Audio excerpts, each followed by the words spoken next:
এই যে নাইটে কাজ চলছে, চাকার ব্যারিং ভেঙেছিল তাই বেরোচ্ছিল না, এই গ্যাস কাটার নিয়ে আসা হয়েছে, দিয়ে কেটে বের করা হয়েছে। এই যে আমাদের মিস্ত্রি দুলা আলী, গাড়ি মালিককে দেখাচ্ছে আর গাড়ির মালিক মাসুদ আলী। একটু মুখটা দেখাও তোমার। এই যে নাইটে কাজ চলছে, সকালে আবার পাট নিয়ে যাবে তার জন্যে। আর এই যে আরেকটা মালিক শুয়ে আছে,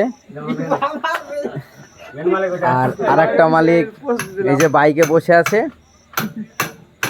আর আরেকটা মালিক কিছুক্ষণের মধ্যে একটা পোজ নিল, ফ্ল্যাশ মারছিল। এই যে কিউআর কোড, ঠিকানাটা দেখি দে আমতলা ইসলাম। আর এই যে ইসলাম মিস্ত্রি, অভিজ্ঞতা মিস্ত্রি, করবেন। যোগাযোগ নাম্বার দেখে নেন 9733 548 539। নমস্কার।